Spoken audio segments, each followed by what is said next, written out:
Good morning.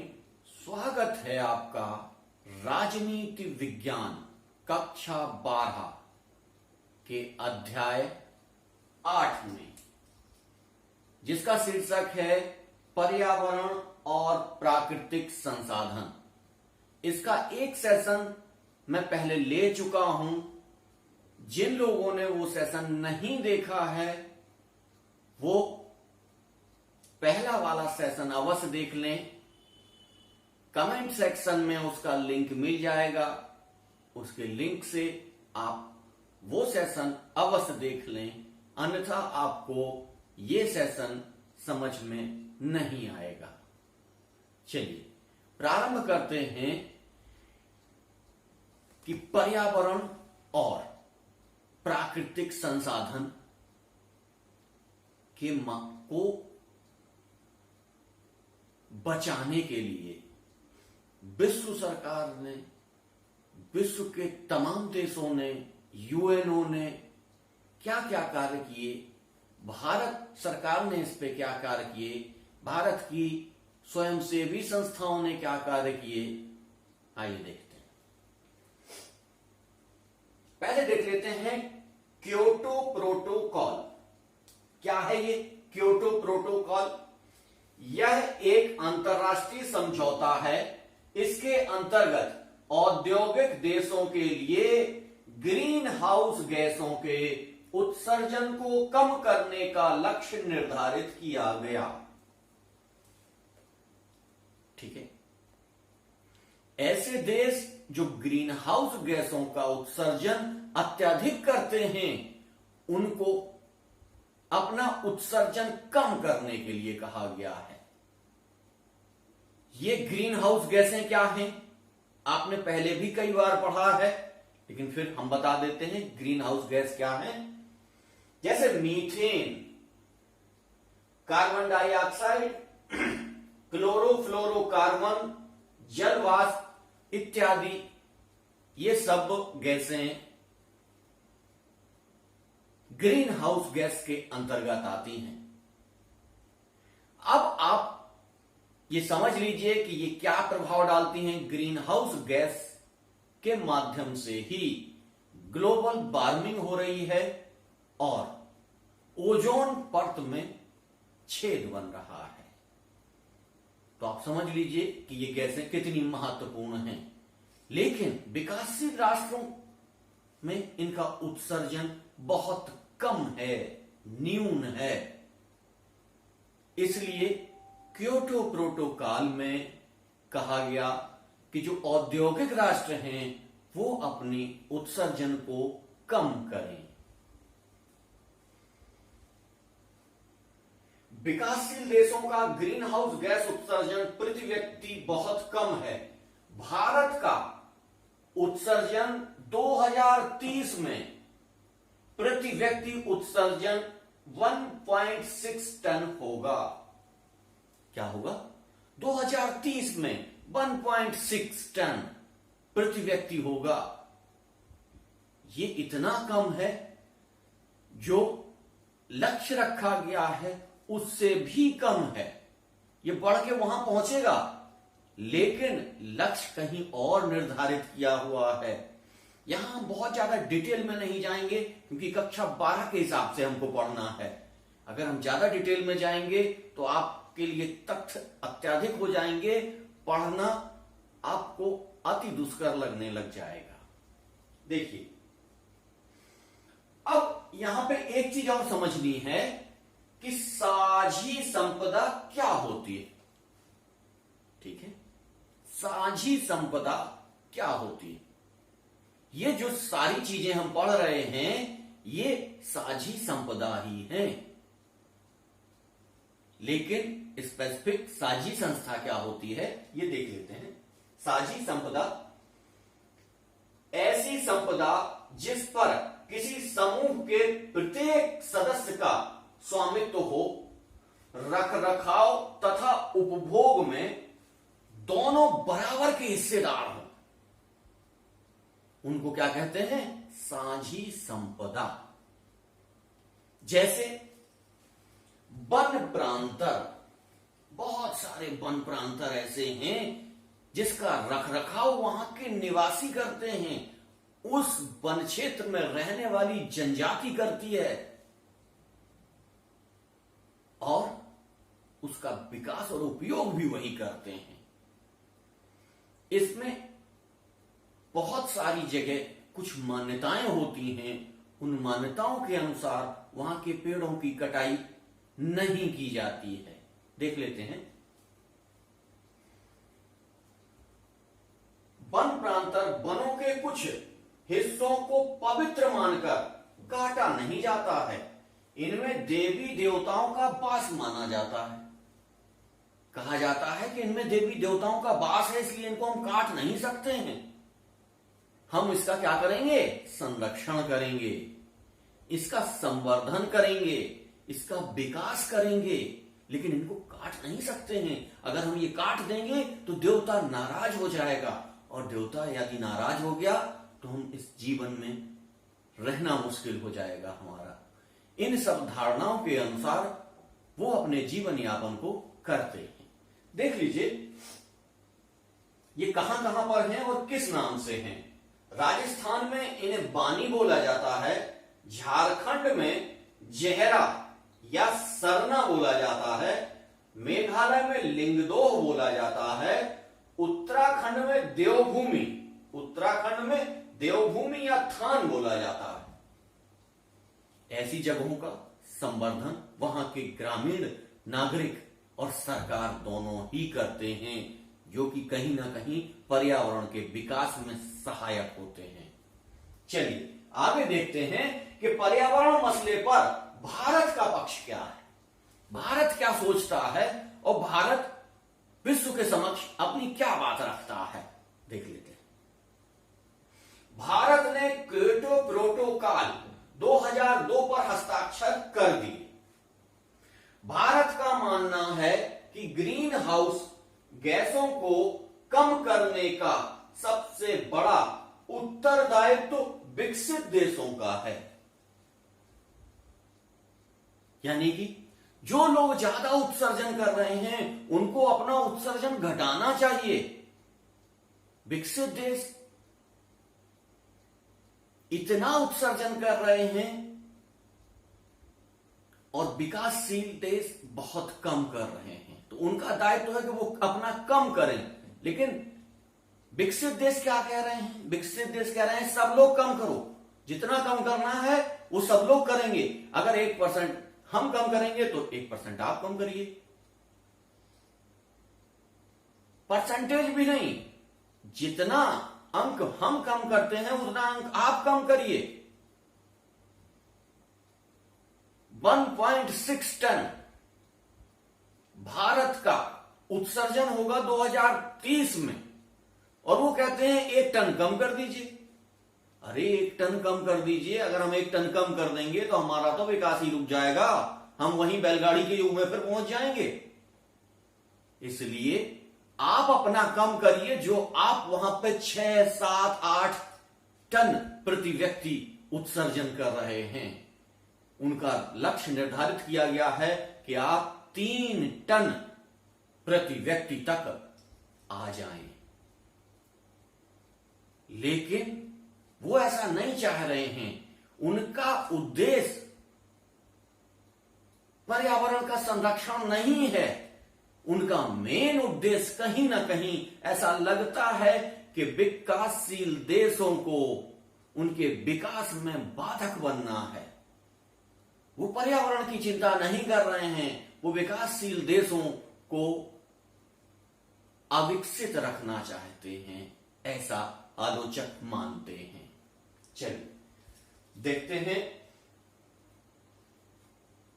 कि भारत सरकार के द्वारा पर्यावरण संरक्षण के लिए क्या उपाय किए गए।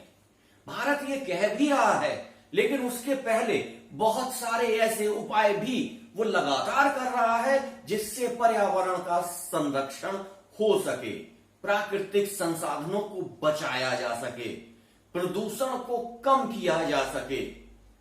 ऐसे कार्यों की एक बहुत लंबी लिस्ट है जो भारत सरकार ने अपने लक्ष्य में शामिल किया है। देख लेते हैं।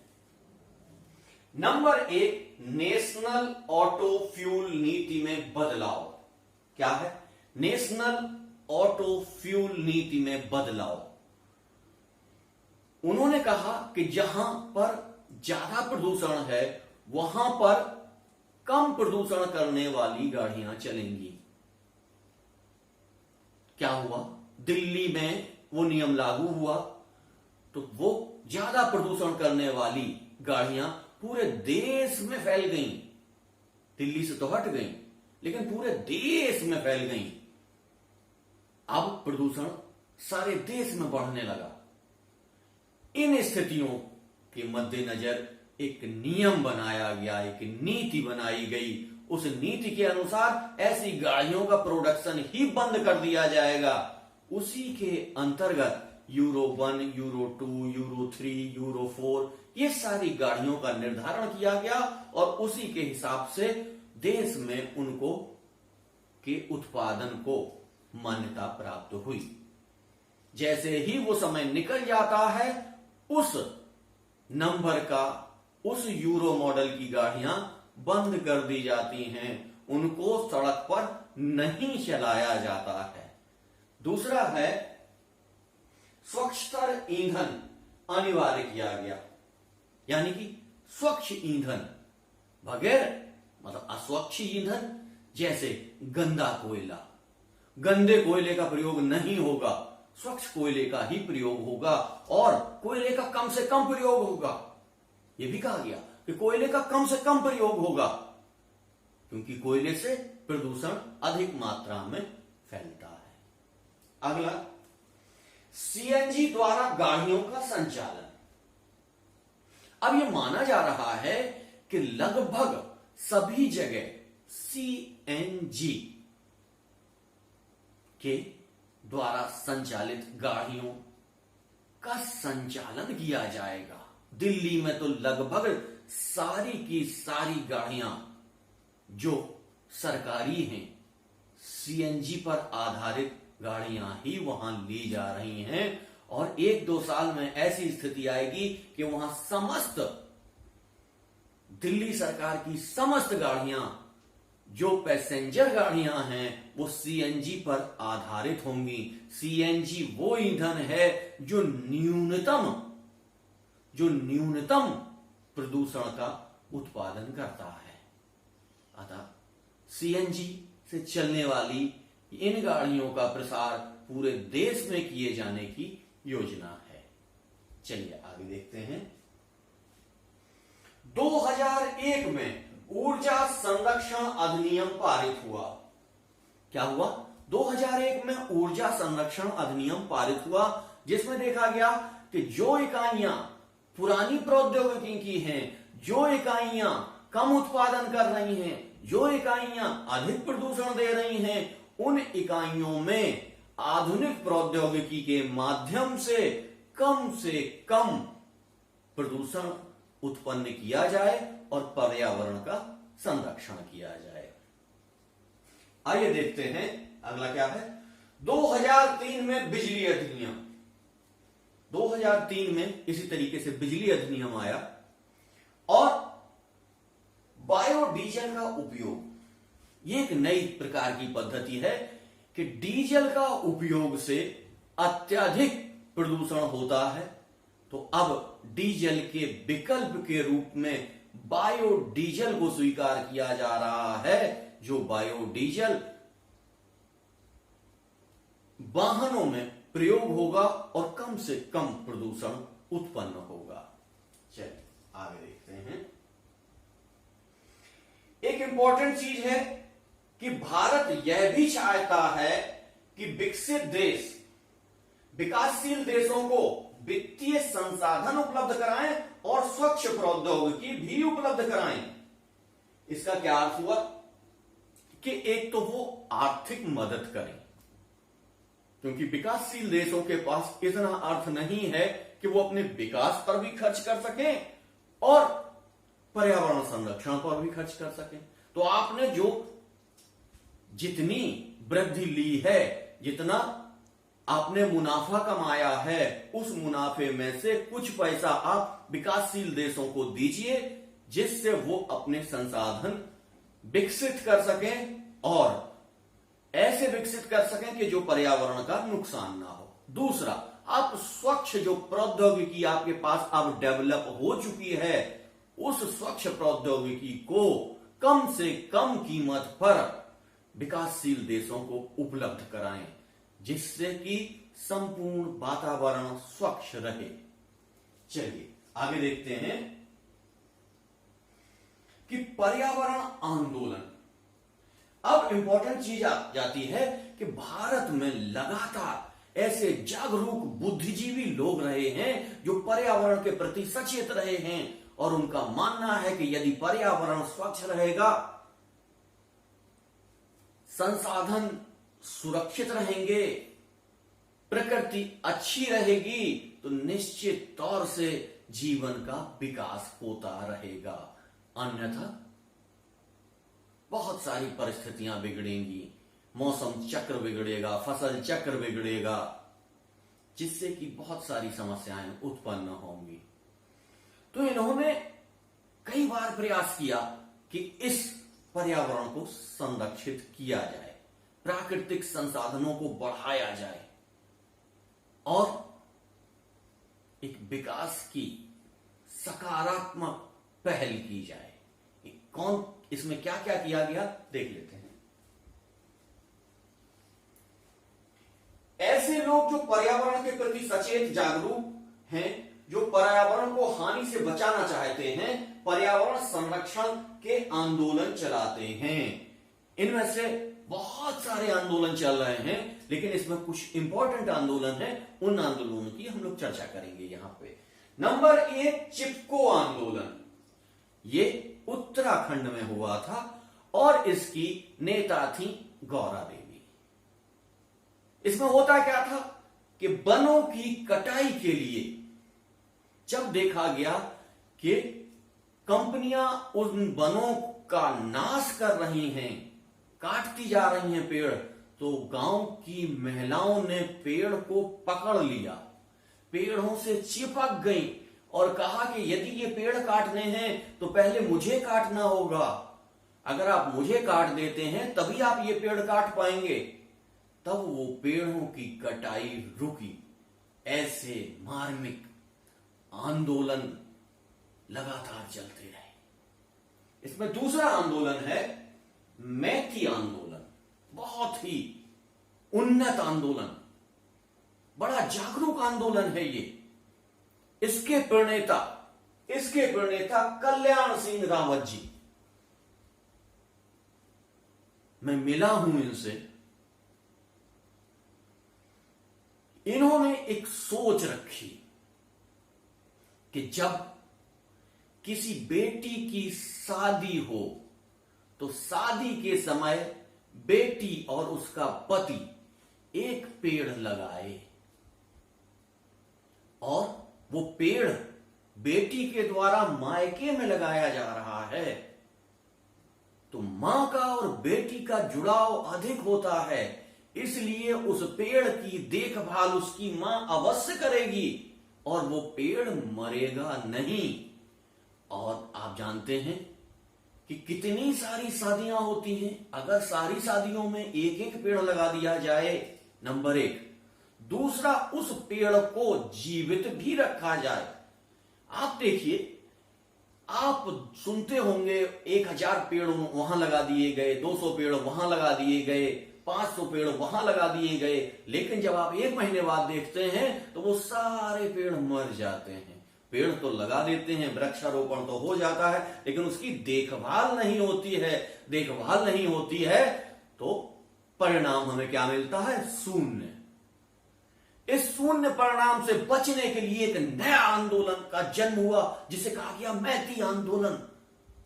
मां और बेटी के उस प्यार से जन्मा ये मैती आंदोलन आज विश्व के कई देशों में फैल चुका है। इतना अच्छा ये आंदोलन जो पर्यावरण के संरक्षण के लिए बहुत लाभ दे रहा है। इस कारण कल्याण सिंह रावत जी को राष्ट्रपति जी के द्वारा सम्मानित भी किया गया। खैर आगे चलते हैं। नर्मदा आंदोलन, मेधा पाटेकर, इससे आप लोग परिचित होंगे, बहुत पुराना आंदोलन है कि नर्मदा नदी पर बन रहे बांध को रुकवाने के लिए, उस नदी को बचाने के लिए मेधा पाटेकर जी कई वर्षों से आंदोलनरत हैं। चलिए अब देखते हैं संसाधनों के लिए भू राजनीति। सबसे इंपॉर्टेंट यह है कि ये जो संसाधन हैं, इसके लिए जो राजनीति होती है, इसके लिए जो भू राजनीति होती है, वो सबसे ज्यादा उत्तरदायी है इन संसाधनों के विनाश के लिए। देख लेते हैं क्या है ये।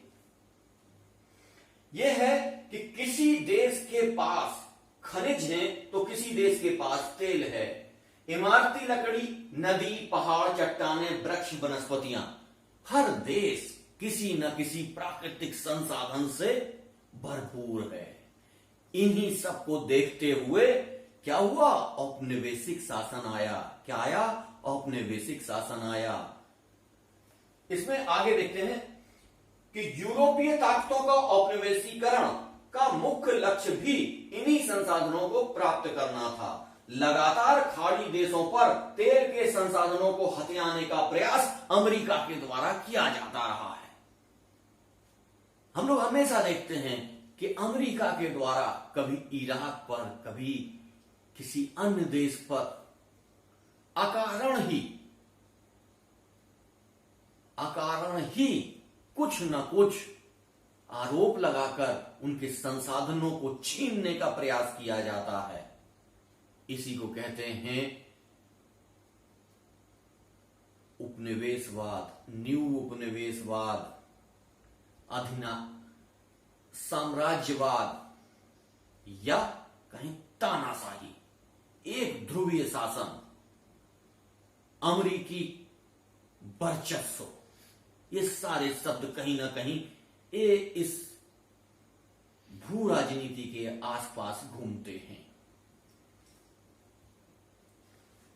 इन्हीं सब चीजों को देखते हुए एक और समस्या आती है, जो समस्या छूट रही है, जो कई बार पेपर्स में आती है, वो है मूलवासी समस्या।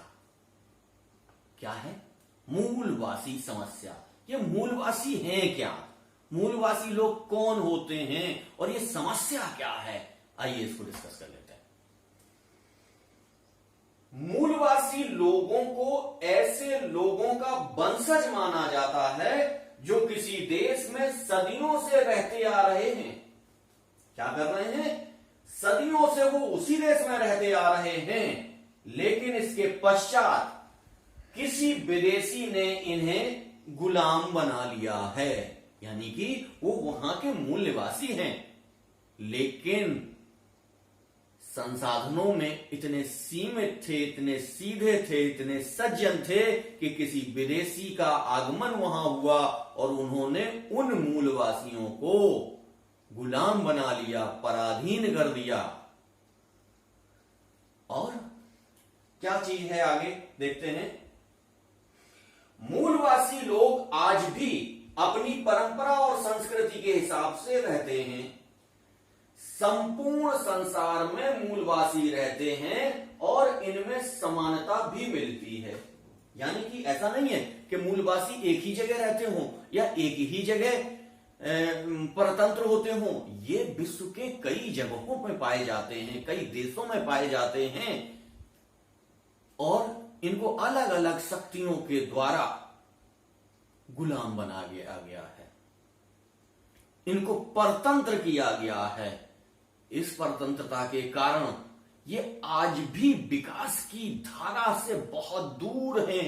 ये आज भी अपने वही पुरानी संस्कृति और पुराने ढर्रे पर अपना जीवन यापन करते हैं। अब आप कहिए कि इनका यहां पर क्या काम? इस पाठ में इनको हम क्यों पढ़ रहे हैं? इसलिए पढ़ रहे हैं कि ये लोग जहां पर रहते हैं वो प्राकृतिक आवास हैं, उन प्राकृतिक आवासों की ये रक्षा करते हैं, उनका संवर्धन करते हैं, उनका विकास करते हैं। ये लोग उनका उपयोग जरूर थोड़ा सा करते हैं, लेकिन यदि ये लोग वहां ना हो तो वहां पर पेड़ों की उतनी संख्या ना हो, उन पेड़ों का इतना विकास ना हो,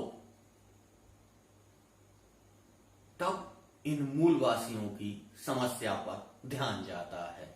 जब हम पर्यावरण को देख रहे होते हैं तब मूलवासियों की समस्या पर ध्यान अपने आप चला जाता है। देखिए इनकी समस्या क्या है। विश्व में 30 करोड़ मूलवासी रहते हैं, यानी कि 30 करोड़ मूलवासी रहते हैं। फिलीपींस में 20 लाख, चिली में 10 लाख, बांग्लादेश में 6 लाख, और बहुत सारा डाटा है। यहां उस डाटा को पढ़ने की आवश्यकता नहीं है, क्योंकि आप अगर ये 2 डाटा भी लिख देंगे पर्याप्त हो जाएगा। उससे ज्यादा आपको जानने की आवश्यकता इस क्लास में नहीं है। अब देख लेते हैं कि समस्या क्या है। ये हमेशा समानता के लिए संघर्ष करते हैं, दूसरा ये विकास के लिए संघर्ष करते हैं, तीसरा ये मूल निवास को अपना स्वतंत्र पहचान वाला समूह मनवाने के लिए आंदोलन करते हैं, मूल स्थान पर हक के लिए ये अड़े हैं, और जंगलों को उजाड़ा ना जाए, ये इनकी सबसे पहली मांग है कि जंगलों को ना उजाड़ा जाए, चाहे जो कुछ हो जाए लेकिन जंगलों को ना उजाड़ा जाए। मूलवासियों की ये पहली मांग है। तो आप सोचिए, पर्यावरण के मुद्दे पे जो व्यक्ति ऐसा कह रहा है कि जंगलों को ना उजाड़ा जाए तो उसकी चर्चा ना हो, ऐसा हो ही नहीं सकता। इसलिए यहां इनकी चर्चा आवश्यक है। ये समानता की बात करते हैं। क्यों? देश में बहुत सारा विकास हो गया है और ये विकास की धारा से बहुत दूर हैं, तो ये कहते हैं कि कैसे भी हमें इस विकास की धारा में आ जाने दीजिए। इस विकास की जो धारा बह रही है, इस धारा में हमें आरक्षण के माध्यम से या किसी भी माध्यम से हमको ले लीजिए इसमें। दूसरा ये कहते हैं कि हमारा जो ये निवास क्षेत्र है, हमारे जैसे जितने भी लोग हैं, इनको एक पहचान दे दी जाए, इनको एक बता दिया जाए कि ये लोग इस तरीके से रहते हैं और ये कहलाएंगे, इनको ये पहचान दी गई है। उस पहचान के लिए वो लगातार परेशान हैं, और उस पहचान के साथ वो कह रहे हैं कि जिस जगह पे हम रहते चले आ रहे हैं, सैकड़ों वर्षों से हमारे दादा परदादा सारे यहीं रहते चले आए हैं, और वो जमीन एक दिन वनों के लिए घोषित कर दी जाती, बता दी जाती है कि उस पर अधिकार वन विभाग का है। तब ये ठगे से रह जाते हैं कि सदियों से जहां हम रहते चले आए हैं वो जमीन हमारे हाथ से खिसक जाएगी।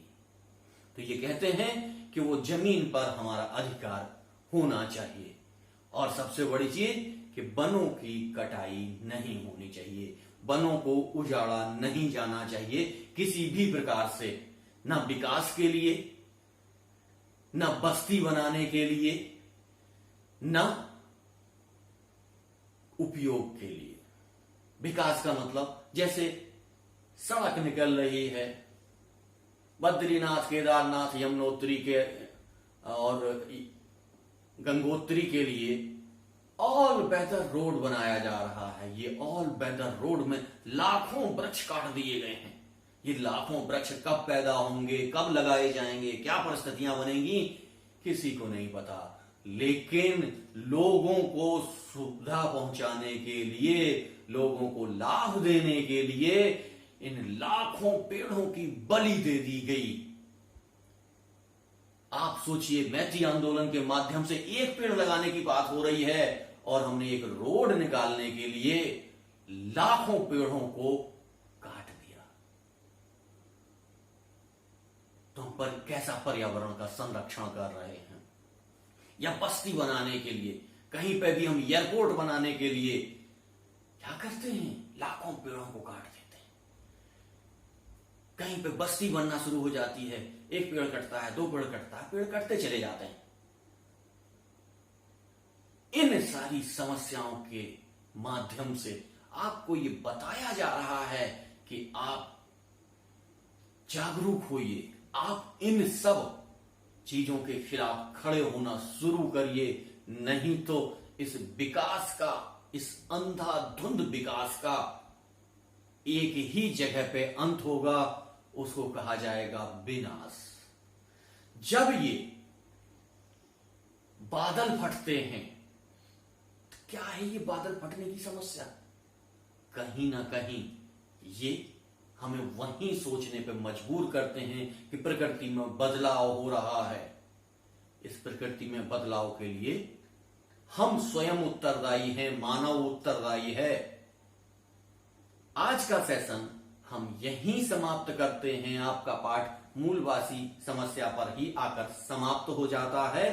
हम केवल आपको यहां यह बताना चाहते हैं कि हम इस पूरे सिलेबस को कंप्लीट करवाने के पश्चात आपके रिवीजन वीडियो और ऑनलाइन स्टडी का प्रारंभ करेंगे। अभी ऑनलाइन स्टडी हम नहीं करवा रहे हैं, केवल ये वीडियो डाल रहे हैं जिनके माध्यम से आप कर रहे हैं। फिर बीच में हम ऑनलाइन कक्षाओं का भी प्रारंभ करेंगे और आपकी सारी समस्याएं आमने सामने लेकर आपकी समस्याओं का तुरंत निराकरण करेंगे। ये प्रयास मैंने इसलिए प्रारंभ किया कि आर्ट्स के क्षेत्र में किसी योग्य व्यक्ति ने अभी तक ये प्रयास नहीं किया था।